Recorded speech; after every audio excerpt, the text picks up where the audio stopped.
Sure what the systemic effect was. I was absolutely astounded that these plant derivatives, these plant compounds were that strong. Rutgers found out it worked on powdery mildew, downy mildew. Downy mildew is a tough one. We did research up in Canada in the greenhouses for cucumbers. Downy mildew last year, powdery mildew this year, two-spotted spider mites. And what was really fascinating, we ran controlled trials against really potent insecticides like Forbid, which is a brand new Bayer insecticide. That, you know, the new ones work. New ones work real well. The old ones don't work a damn. That's why they come up with new ones all the time, right? So we were as good as Forbid, a brand new Bayer insecticide. We were as good as the standard fungicides in the greenhouse cucumbers. So we know that these compounds, and the reason why these compounds have such a, I think, persistent effect is because they're very complex.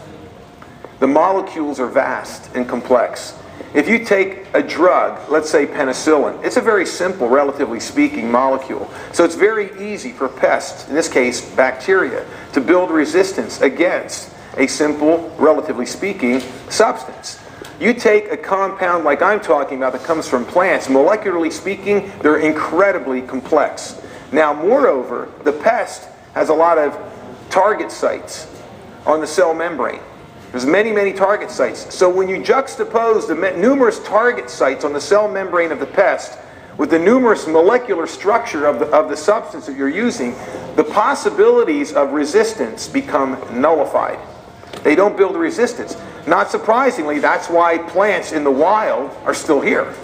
Otherwise, if they were so susceptible to insect pests and disease, they long would have been gone without our assistance of artificial synthetic intervention with pesticides. The other reason why they put these things out is they attract fertility. Pollinators need the color and the scent to show up. In fact, the pollination even occurs in the soil. Remember I talked about how the plant dumps 50 to 60% of the photosynthesis up the top? Well, it's not just sugar. The nectar of the roots is vast. You can smell the bouquet of a rose. And there's many molecules that you smell. The olfactory bulb picks up many, many molecules there.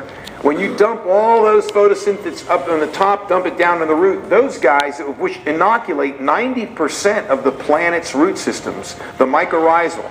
We have the endomycorrhizal, we have the ectomycorrhizal. Those guys are also plant communicators that send out signals saying, hey, by the way, I've got a problem here. And those substances are these metabolites that they actually are communication molecules. When you walk in an evergreen forest and you smell Vicks VapoRub, the terpenoids that are being released by the evergreen trees, what's happening in a lot of these cases, you're smelling communication.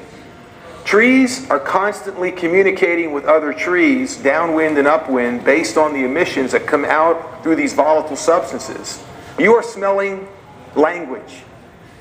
This has been proven, and I'll show you some examples of that here in this slide presentation.